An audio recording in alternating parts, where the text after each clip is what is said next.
ആത്മാവിൽ ശക്തിപ്പെട്ടു. വിശുദ്ധ ലൂക്കായുടെ സുവിശേഷം 1-ാം അധ്യായം 80-ാം തിരുവചനം.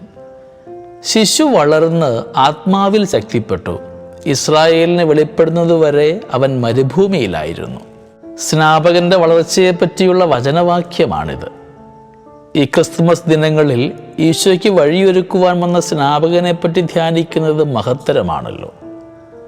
ആത്മാവിൽ ശക്തിപ്പെട്ടു എന്നൊരു സൂചനാവാക്യം ലൂക്കാ സുവിശേഷകൻ എഴുതി വച്ചിരിക്കുന്നത് മനഃപൂർവ്വമാണ്. കാരണം ദൈവപുത്രന് വഴിയൊരുക്കുവാൻ വന്നവൻ്റെ ജനനവും ജീവിതവും സാധാരണക്കാരൻ്റേതുപോലെയല്ല. അയാൾ പ്രത്യേകം തിരഞ്ഞെടുക്കപ്പെട്ട വ്യക്തിയാണ്. തിരഞ്ഞെടുക്കപ്പെട്ടവരൊക്കെ നയിക്കപ്പെടുന്നത് ആത്മാവിൻ്റെ ശക്തിയിലാണ്.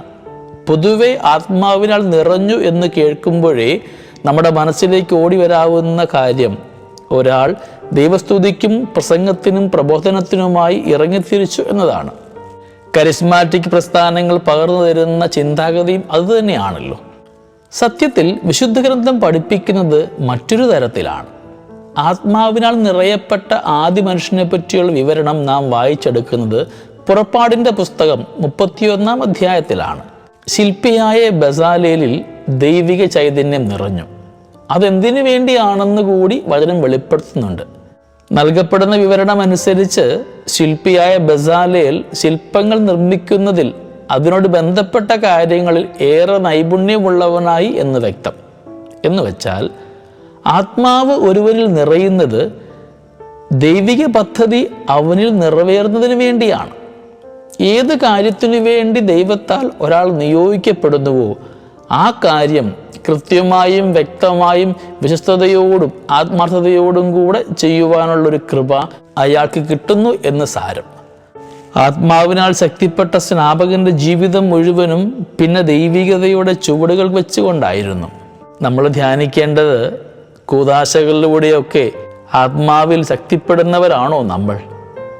നമ്മുടെ ജീവിതാന്തസ്സിന് ചേർന്ന രീതിയിൽ ജീവിക്കുവാൻ, നമ്മുടെ കുടുംബം പുലർത്തുവാൻ, ഉത്തരവാദിത്തങ്ങൾ നന്നായി ചെയ്യുവാൻ, അലസത വെടിയുവാൻ, പാപം ഉപേക്ഷിക്കുവാനൊക്കെ ഈ ശക്തി കൂടിയേ തീരൂ.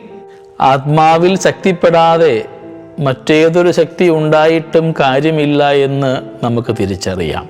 നമുക്ക് പ്രാർത്ഥിക്കാം.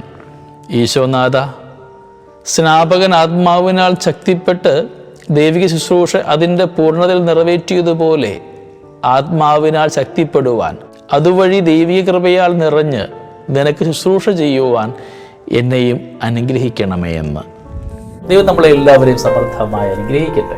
നമ്മുടെ കർത്താവ് ഈശോ മിശിഹായുടെ കൃപയും പിതാവായ ദൈവത്തിൻ്റെ സ്നേഹവും പരിശുദ്ധാത്മാവിൻ്റെ സഹവാസവും നമ്മുടെ കൂടെ എന്നും ഉണ്ടായിരിക്കട്ടെ, ഇപ്പോഴും എപ്പോഴും എന്നേക്കും. ആമേൻ.